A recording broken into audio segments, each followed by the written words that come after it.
ओम नमः शिवाय। श्रावण मास महात्म्य 9वां अध्याय। आज के वीडियो में आप सुनेंगे शुक्रवार जीवंतिका व्रत की कथा।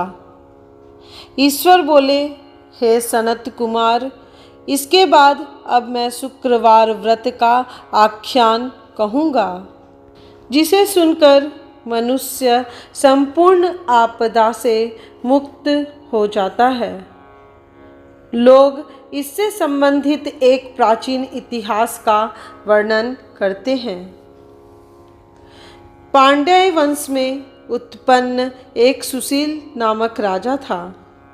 अत्यधिक प्रयत्न करने पर भी उसे पुत्र प्राप्ति नहीं हो सकी। उसकी सर्वगुण संपन्न सुकेशी नामक भार्या थी। जब उसे संतान न हुई तब वह बड़ी चिंता में पड़ गई।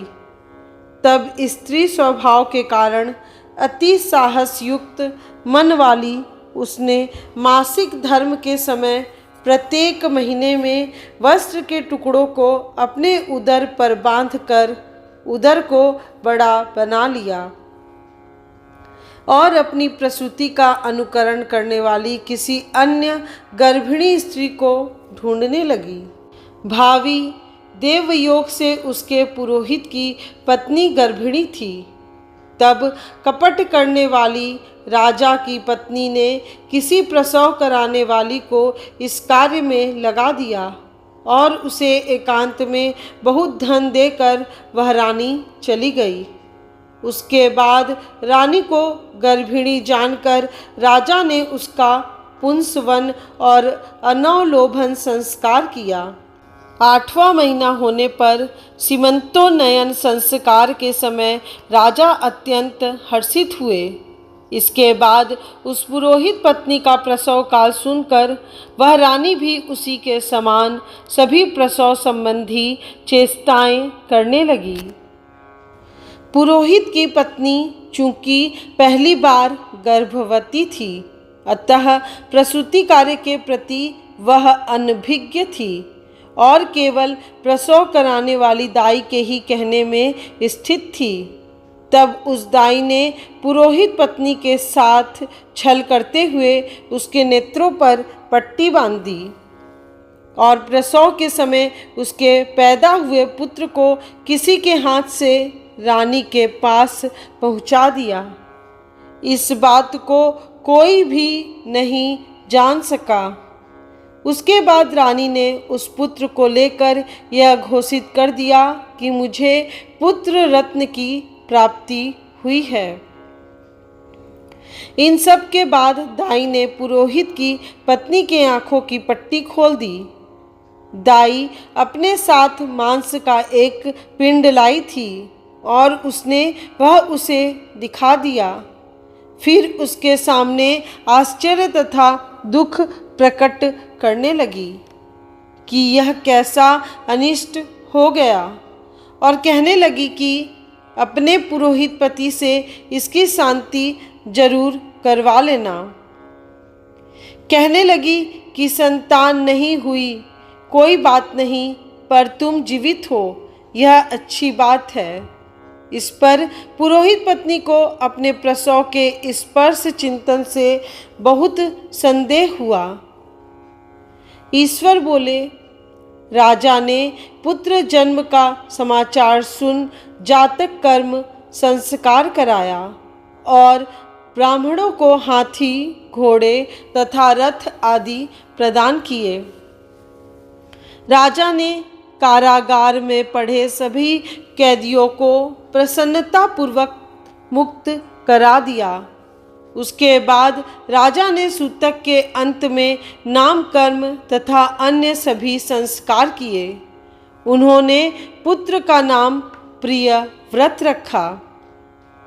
हे सनत कुमार, श्रावण मास के आने पर पुरोहित की पत्नी ने शुक्रवार के दिन भक्तिपूर्वक देवी जीवंतिका का पूजन किया।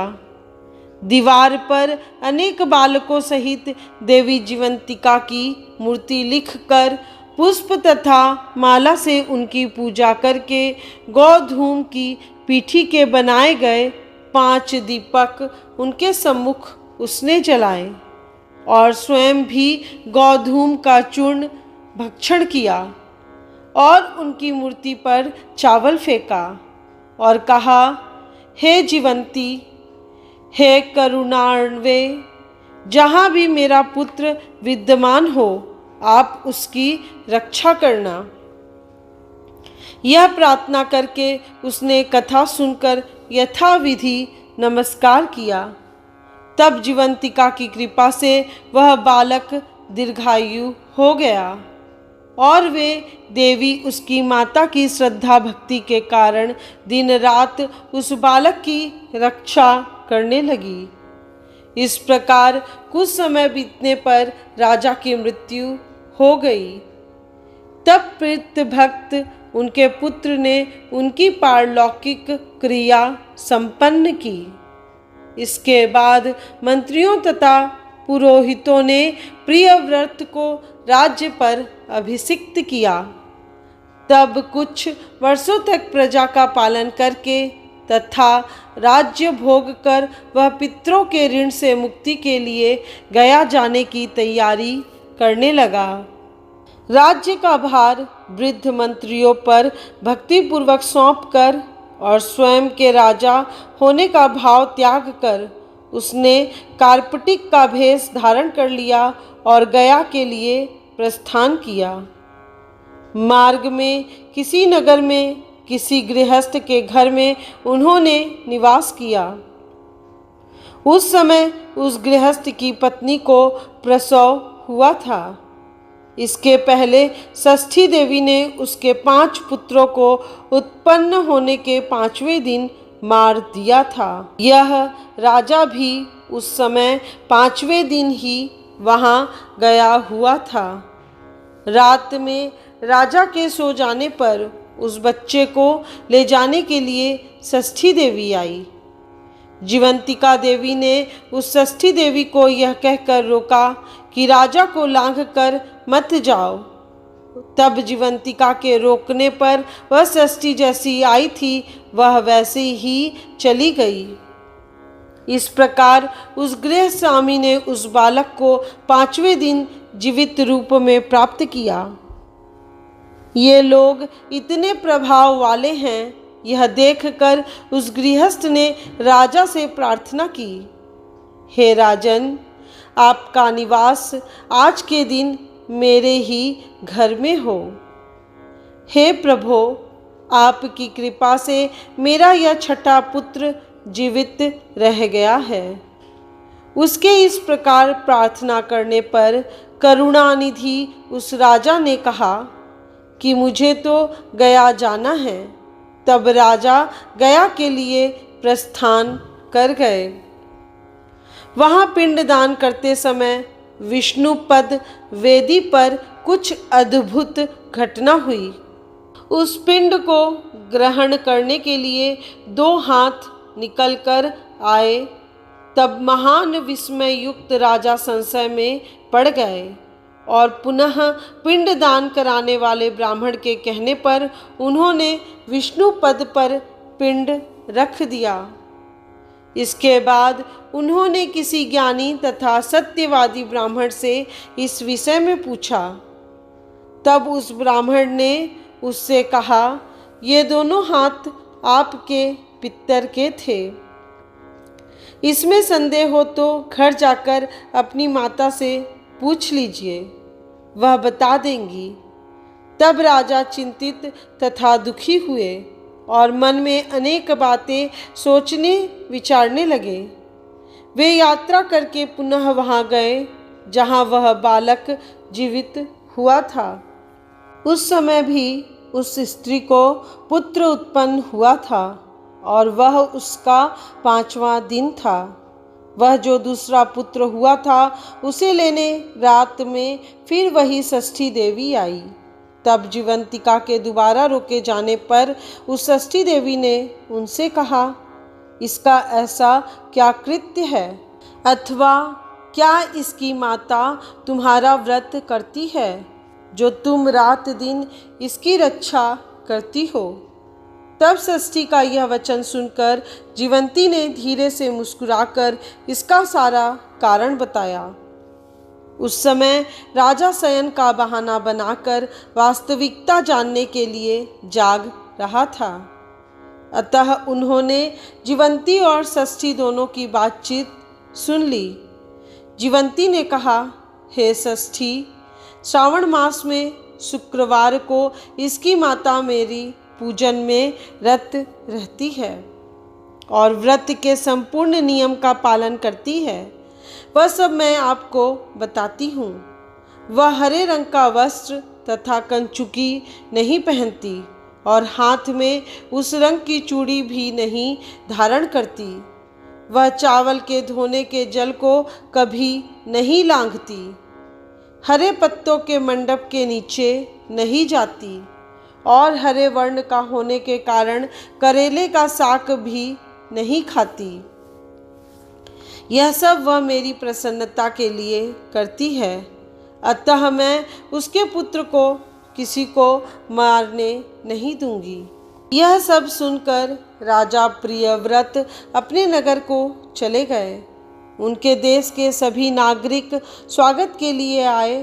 तब राजा ने अपनी माता से पूछा, हे मात, क्या तुम जीवंतिका देवी का व्रत करती हो? उस पर उसने कहा कि मैं तो इस व्रत को जानती भी नहीं हूँ। इसके बाद राजा ने गया यात्रा का समुचित फल प्राप्त करने के लिए ब्राह्मणों तथा सुवासिनी स्त्रियों को भोजन कराने की इच्छा से उन्हें निमंत्रित किया और व्रत की परीक्षा लेने के लिए सुवासिनियों को वस्त्र, कंजुकी तथा कंकड़ भेजकर कहलाया कि आप सभी को भोजन के लिए राजभवन में आना है। तब पुरोहित की पत्नी ने दूत से कहा कि मैं हरे रंग की कोई भी वस्तु कभी ग्रहण नहीं करती हूँ। राजा के पास आकर दूत ने उसके द्वारा कही गई बात राजा को बता दी। तब राजा ने उसके लिए सभी रक्त वर्ण के शुभ परिधान भेजे। वह सब धारण करके वह पुरोहित पत्नी भी राजभवन में आई। राजभवन के पूर्वी द्वार पर चावलों के धोने का जल पड़ा देखकर, वहाँ हरे रंग का मंडप देखकर वह दूसरे द्वार से गई। तब राजा ने पुरोहित की पत्नी को प्रणाम करके इस नियम का संपूर्ण कारण पूछा। इस पर उसने इसका कारण शुक्रवार का व्रत बताया। उस प्रिय व्रत को देखकर उसके दोनों स्तनों में से बहुत दूध निकलने लगा। दोनों वक्षस्थलों ने उस राजा को दुग्ध की धाराओं से पूर्ण रूप से सिंचित कर दिया। तब गया में विष्णुपदी पर निकले दोनों हाथों, जीवंतिका तथा षष्ठी दोनों देवियों के वार्तालाप तथा पुरोहित पत्नी के स्तनों से दूध निकलने के द्वारा राजा को विश्वास हो गया कि मैं इसी का पुत्र हूँ। उसके बाद पालन पोषण करने वाली माता के पास जाकर विनम्रता पूर्वक उन्होंने कहा, हे मात, डरो मत, मेरे जन्म का वृतांत सत्य सत्य बता दो। यह सुनकर केसों वाली रानी ने सब कुछ सच सच बता दिया। तब प्रसन्न होकर उन्होंने जन्म देने वाले अपने माता पिता को नमस्कार किया और संपत्ति से वृद्धि को प्राप्त कराया। वे दोनों भी परम आनंदित हुए। एक दिन राजा प्रियव्रत ने रात में देवी जीवंती से प्रार्थना की, हे जीवंती, मेरे पिता तो ये हैं, तो फिर गया में वे दोनों हाथ कैसे निकल आए थे? तब देवी ने स्वप्न में आकर संशय का नाश करने वाला वाक्य कहा, हे प्रियव्रत, मैंने तुम्हें विश्वास दिलाने के लिए यह माया की थी, इसमें संदेह नहीं है। हे सनत कुमार, यह सब मैंने आपको बता दिया। श्रावण मास में शुक्रवार के दिन इस व्रत का अनुष्ठान करके मनुष्य सभी मनोरथों को प्राप्त कर लेता है। इस प्रकार श्री स्कंद पुराण के अंतर्गत ईश्वर सनत कुमार संवाद में श्रावण मास महात्म्य में शुक्रवार जीवंतिका का व्रत कथन नामक 9वां अध्याय पूर्ण हुआ। इस चैनल के अगले वीडियो में श्रावण मास महात्म्य का 10वां अध्याय अवश्य सुनिएगा, जिसमें शनिवार को किए जाने वाले कृत्यों का वर्णन किया गया है। तब तक के लिए इजाजत दीजिए। श्रावण